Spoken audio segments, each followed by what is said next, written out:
before you step into a new week. I invite you to consider how you want to unfold.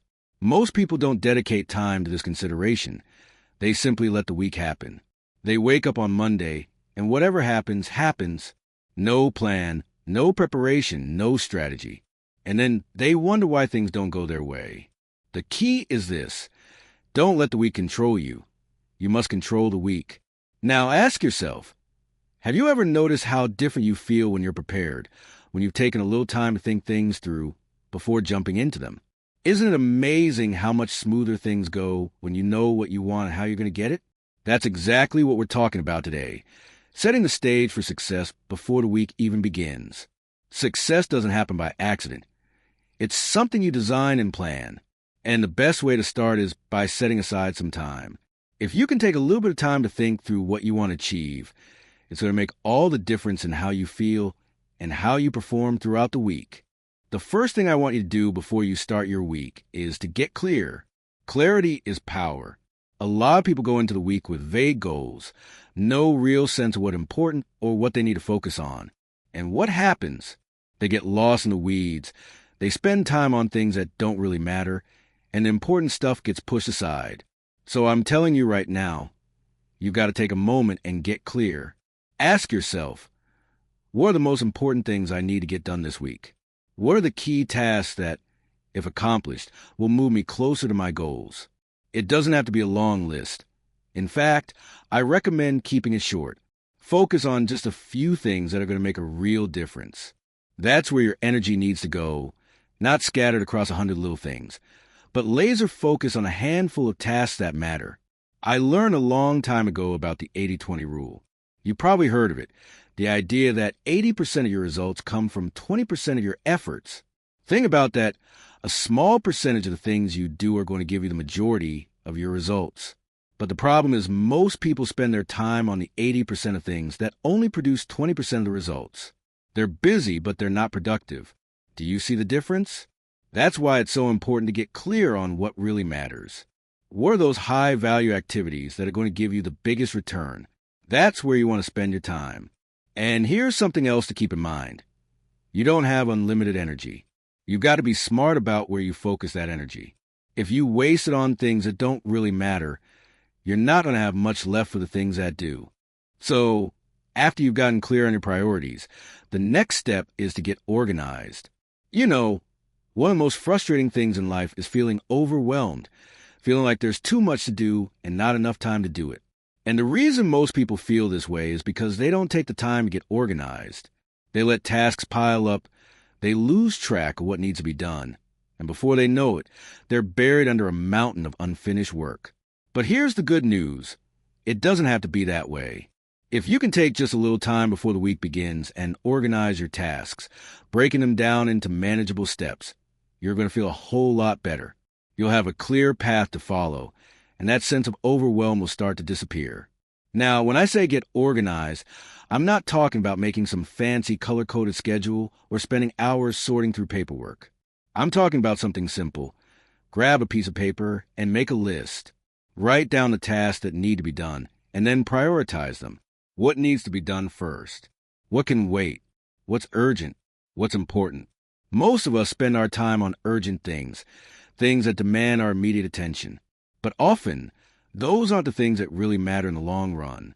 The important things, the things that will move the needle on your goals, tend to get pushed aside because they're not screaming for your attention. So you've got to make time for those important tasks. You've got to schedule them in. Otherwise, they'll never get done. Schedule your time. If you don't schedule your time, someone else will. If you don't tell your day where to go, it'll go wherever it pleases. And I'm telling you, that's not the way to live. I once heard someone say, "Show me your calendar and I'll show you your priorities." Isn't that interesting? If you want to know what someone really values, just look at how they spend their time. So here's what I want you to do before the week begins. Sit down and schedule your most important tasks. Block out time for them. And when I say block out time, I mean actually write it down. Put it on your calendar. Treat it like an appointment with yourself. Because if you don't, it won't happen. Life will get in the way. You'll get distracted. You'll get pulled into other people's agendas. And before you know it, The week will be over, and you'll be wondering where all the time went. Don't just schedule your work. Schedule time for yourself, too. Schedule time for your health, for your relationships, for your personal growth. Because I'm telling you, if you don't take care of yourself, you're not going to be much good to anyone else. You got to make sure you're staying healthy physically, mentally, emotionally. That means setting aside time to exercise, to relax, to read, to connect with the people who matter most to you. And here's another thing. When you're scheduling your week, make sure you leave some margin. What do I mean by margin? I mean time that's unaccounted for, time that's flexible. Because let's face it, things don't always go according to plan. There are going to be interruptions. There are going to be unexpected challenges. And if your schedule is packed from morning to night with no room for flexibility, what happens when something unexpected comes up? You get stressed, you get frustrated, you feel like everything's falling apart. But if you leave some margin, if you build in some flexibility, you'll be able to handle those unexpected challenges with grace. You'll be able to adjust without feeling like your whole week is derailed. So don't be afraid to leave a little breathing room in your schedule. It's going to make a big difference. Now, after you've gotten clear on your priorities, organize your tasks, and schedule your time, there's one more thing you need to do before you begin your week. You need to get your mindset right. I'm telling you, your attitude is going to determine how your week goes. If you go into the week with a negative mindset, thinking about all the problems, all the things that could go wrong, guess what? You're going to find those problems. You're going to attract those challenges.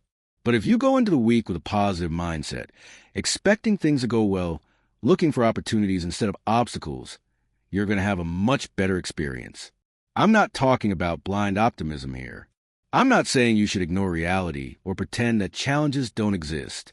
What I'm saying is, you got to train yourself to focus on the good. You've got to train yourself to see the possibilities. Because what you focus on expands. If you focus on problems, you're going to get more problems. If you focus on solutions, you're going to find solutions. One of the best ways to get your mindset right is to start the week with gratitude. Take a moment before the week begins to reflect on the things you're grateful for. Write them down if you can, because gratitude is a powerful thing. When you're in a state of gratitude, it's hard to feel stressed. It's hard to feel overwhelmed. Gratitude puts things in perspective.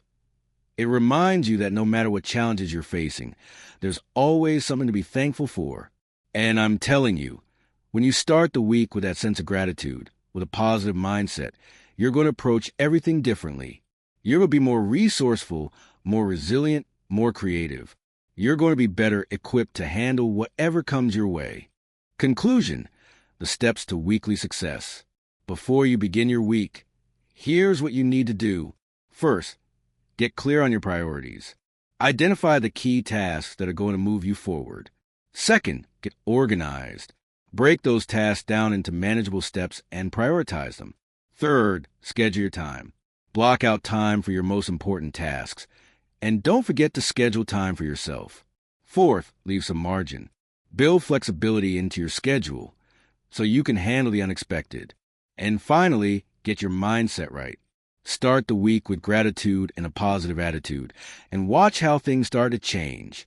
I'm telling you, if you do this, if you take the time to prepare before the week begins, you're going to feel more in control, more focused, and more productive.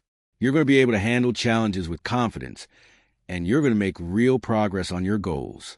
And isn't that what we all want? Progress. Success isn't about doing everything perfectly. It's about making progress step by step, week by week. So take the time to prepare and watch how your life begins to change.